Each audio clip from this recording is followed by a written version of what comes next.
नवंबर 1996 दिल्ली से करीब 100 किलोमीटर दूर चरखी दादरी में रहने वाले लोगों ने आसमान से बहुत तेज कड़कड़ाती बिजली को देखा और उससे पैदा होने वाली आवाज ने सबको दहशत में डाल दिया। लोगों को आसमान में एक आग का गोला दिखाई दे रहा था। चरखी दादरी के लोगों को कुछ समझ आता उससे पहले ही आसमान से लोहे के टुकड़े बरसने लगते हैं। लोहे के टुकड़ों के साथ में इंसान के कटे हुए अंग भी बरसने लगते हैं और यह सारा मलबा 7 किलोमीटर के दायरे में फैल जाता है। उस दिन भारत में एक ऐसी दिल दहलाने वाली घटना घटी थी जिसकी गूंज पूरी दुनिया को सुनाई दे रही थी। दिल्ली के आसमान में दो जहाज आमने सामने ऐसे टकराए कि उस टकराव में उनका मेटल भी पिघल गया और उन दोनों जहाजों में बैठे 349 लोगों की बॉडीज के टुकड़े टुकड़े हो गए। नमस्कार दोस्तों, मैं हूं प्रशांत कुमार। स्वागत करता हूं आपका इस वीडियो में। 12 नवंबर 1996 को दिल्ली के इंदिरा गांधी इंटरनेशनल एयरपोर्ट से सऊदी अरेबियन एयरलाइन की फ्लाइट उड़ान भरने के लिए तैयार होती है। इस जहाज में 312 लोग सवार हैं, जिनमें 231 लोग भारतीय हैं जो सऊदी अरेबिया में काम ढूंढने जा रहे हैं और शाम के 6:33 पर यह फ्लाइट उड़ान भरती है। इस फ्लाइट में बैठे लोग इस बात से अनजान है कि एक बड़ा खतरा उनकी ओर बहुत तेजी से बढ़ता ही चला आ रहा है और कुछ ही मिनटों में इस जहाज को चकनाचूर करने वाला है। दरअसल कजाकिस्तान से कजाकिस्तान एयरलाइन का एक चार्टर्ड प्लेन भारत आ रहा है जिसमें कुछ कपड़ों के व्यापारी बैठे हैं और इस फ्लाइट में 37 लोग सवार हैं। इस फ्लाइट को दिल्ली के इंदिरा गांधी इंटरनेशनल एयरपोर्ट पर लैंड करना है। दरअसल इसमें इंदिरा गांधी इंटरनेशनल एयरपोर्ट आज की तरह आधुनिक नहीं था। उस समय दिल्ली एयरपोर्ट का एक बड़ा हिस्सा इंडियन एयरफोर्स के लिए रिजर्व था। इस वजह से दिल्ली एयरपोर्ट पर फ्लाइट के आने और जाने के लिए एक ही एयरवे मौजूद था। दरअसल एयरवे आसमान में जहाजों के लिए आने जाने के लिए एक पाथ होता है, उसी पाथ पर जहाजों को उड़ना होता है। यह बिल्कुल वैसे ही होता है जैसे सड़क पर गाड़ियां चलती हैं और उस पर अलग अलग ट्रैफिक लेन्स होती हैं। उसी तरह आसमान में जहाजों को आने और जाने के लिए पहले से ही रास्ता निश्चित होता है। अब जरा सोच कर देखिए कि आने वाली गाड़ियों को जाने वाली गाड़ियों के लिए एक ही ट्रैफिक लेन हो तो क्या होगा। ज्यादा चांसेस होंगे कि आमने सामने से गाड़ियां आपस में टकरा जाएंगी। इसी तरह एयरपोर्ट पर आने वाले जहाजों के लिए एक अलग एयरवे होता है और जाने वाले जहाजों के लिए एक अलग एयरवे होता है। अब उस समय दिल्ली एयरपोर्ट का ज्यादातर हिस्सा और एयर स्पेस इंडियन एयरफोर्स के लिए रिजर्व था। कॉमर्शियल फ्लाइट एक ही एयरपोर्ट पर आना और जाना लगा रहता था और 12 नवंबर 1996 की रात को एक फ्लाइट को यहाँ से टेक ऑफ करना था और दूसरी को लैंड करना था। ATC ने सऊदी अरेबियन फ्लाइट को उड़ान भरने के लिए परमिशन दे दी थी। उस दिन दिल्ली एयरपोर्ट पर ATC इन फ्लाइट को इंडक्शन देने के लिए 42 वर्षीय BK दत्ता ड्यूटी पर नियुक्त थे। दरअसल एक ही एयरवे पर आमने सामने से कोई फ्लाइट आती है तो उनके बीच में 1000 फीट का वर्टिकल डिस्टेंस होना चाहिए और 1000 फीट की दूरी बनाकर दोनों फ्लाइट एक दूसरे के नीचे से गुजर जाती हैं। कजाकिस्तान एयरलाइंस का प्लेन दिल्ली एयर स्पेस में प्रवेश कर जाता है। अब इन दोनों जहाजों को BK दत्ता एक साथ गाइड कर रहे थे। कुछ समय बाद सऊदी अरेबियन का जहाज 10,000 फीट की ऊंचाई पर पहुंच जाता है और पायलट BK दत्ता से 14,000 फीट की ऊंचाई पर जाने के लिए क्लियरेंस मांगता है। BK Datta Saudi Arabian flight को 14,000 फीट की ऊंचाई पर जाने के लिए परमिशन दे देते हैं और अरेबियन फ्लाइट 14,000 फीट की ऊंचाई पर पहुंचकर उड़ान भरने लगती है। उस समय दिल्ली एयरपोर्ट पर सिर्फ एक ही प्राइमरी रडार था जो केवल मॉनिटर पर फ्लाइट को ब्लेम करके दिखाता था। प्लेन कितनी ऊंचाई पर उड़ रहा है या प्लेन की रफ्तार कितनी है, इन चीजों की जानकारी एक सेकेंडरी रडार से मिलती, लेकिन उस समय दिल्ली एयरपोर्ट पर सेकेंडरी रडार था ही नहीं।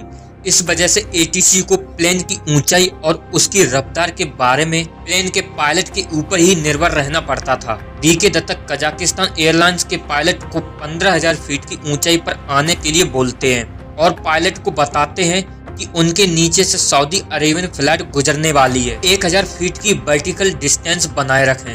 BK दत्ता अपनी स्क्रीन पर इन दोनों फ्लाइट को एक दूसरे के पास आते हुए देख रहे हैं। यह दोनों ब्लिंकिंग डॉट्स एक दूसरे के पास आती जा रही हैं और देखते देखते यह दोनों ब्लिंकिंग डॉट्स एक दूसरे में फ्यूज हो जाती हैं। अब इन दोनों को ब्लिंकिंग डॉट्स को एक दूसरे से दूर जाना चाहिए था, लेकिन एक दूसरे में फ्यूज होने के बाद अचानक ये डॉट्स स्क्रीन से गायब हो जाती हैं। BK दत्ता समझ चुके थे कि कुछ ना कुछ अनहोनी हो चुकी है। इधर दिल्ली से करीब 100 किलोमीटर दूर चरखी दादरी में रहने वाले लोगों को दिखाई देता है कि आसमान बहुत तेज रोशनी के साथ जगमगा उठा है, जैसे मानो आसमान में बिजली चमक रही हो, और उन्हें बहुत तेज आवाज सुनाई देती है और आसमान से लोहे के टुकड़े बरसने लगते हैं। ये दोनों विमान एक दूसरे से टकरा चुके थे। इधर कंट्रोलर दत्ता बार बार इन फ्लाइट से संपर्क करने की कोशिश करते हैं, लेकिन दूसरी ओर से कोई जवाब नहीं आता है और बीके दत्ता की चिंता बढ़ती जाती है। उसी समय में वहाँ से अमेरिकन एयरफोर्स एक प्लेन गुजर रहा था। तो अमेरिकन एयरफोर्स का पायलट एटीसी को बताया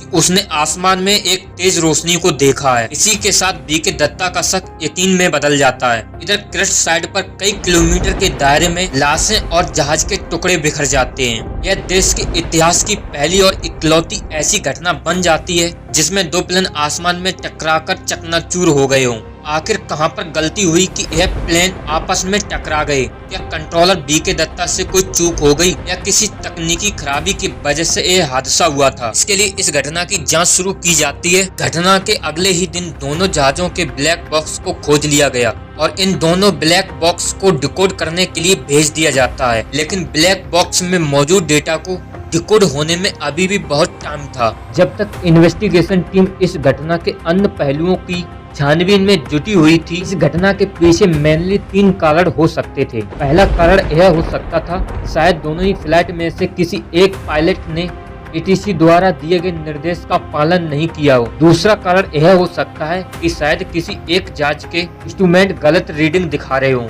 जिस वजह से यह हादसा हो गया। तीसरा कारण यह हो सकता था कि शायद एटीसी में बैठे बीके दत्ता ने कोई गलत निर्देश दे दिया हो। यह प्रश्न तभी सुलझ सकता था जब दोनों जहाजों के ब्लैक बॉक्स का डाटा डिकोड किया जाए। कुछ दिन बाद ब्लैक बॉक्स का डाटा भी बाहर आ गया, जिसने इस घटना से संबंधित सभी सवालों से पर्दा उठा दिया। दरअसल इस घटना में बीके दत्ता की कोई भी गलती नहीं थी। बीके दत्ता ने दोनों ही फ्लाइट को सही इंस्ट्रक्शन दिए थे। पहले तो यह माना जा रहा था कि शायद सऊदी वाला प्लेन 14,000 की फीट की बजाय 15,000 फीट की ऊंचाई पर चला गया हो, लेकिन सऊदी वाला प्लेन 14,000 फीट की ऊंचाई पर ही उड़ रहा था और इन दोनों जहाजों में टकराव भी 14,000 फीट के एल्टीट्यूड पर ही हुआ था।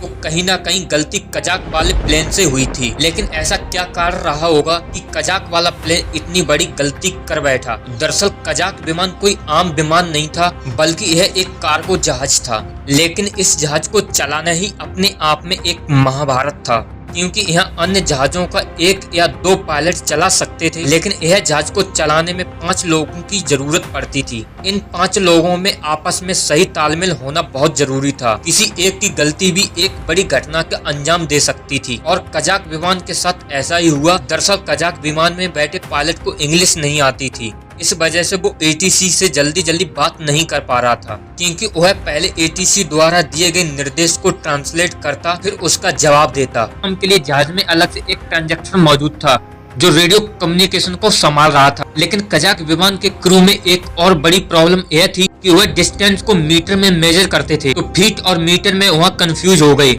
इस वजह से एटीसी द्वारा दिए गए निर्देश का वह सही से पालन नहीं कर पाए और वह अपने प्लेन को 15,000 फीट की बजाय 14,000 फीट की ऊंचाई पर ले आए और सामने से आ रहे सऊदी प्लेन से टकरा गए। इस घटना में 349 लोगों की जान चली गई और उनके घर वालों को उनकी बॉडी भी नसीब नहीं हुई। सऊदी प्लेन के ब्लैक बॉक्स की रिकॉर्डिंग में यह भी पता चला कि जब यह प्लेन आपस में टकरा गए, उसके बाद उनके क्रू को यह पता चल गया कि अब वह नहीं बच पाएंगे, तो मरने से पहले उन्होंने अपनी इस्लामिक प्रार्थना बोली और सऊदी प्लेन के ब्लैक बॉक्स की रिकॉर्डिंग वही खत्म हो गई।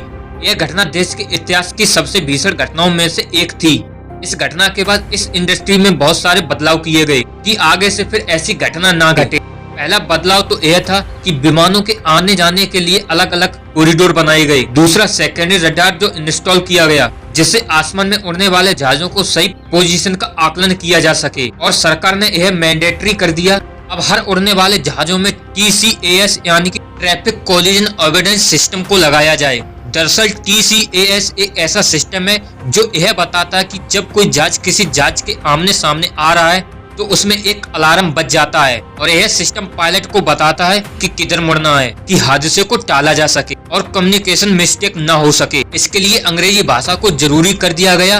अगर कोई पायलट है तो उसको अंग्रेजी आना अनिवार्य है। इन बदलावों के बाद सौभाग्य से आज तक 2 विमानों के बीच मिड एयर कोलिजन नहीं हुआ। हालांकि आसमान में उड़ रहे जहाजों के साथ कभी कोई ऐसी घटना घट जाती है जो सबको हैरान कर देती है।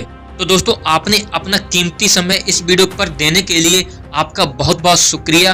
अगर दोस्तों आपको और ऐसी वीडियो देखना है तो मेरे चैनल को सब्सक्राइब कर लें।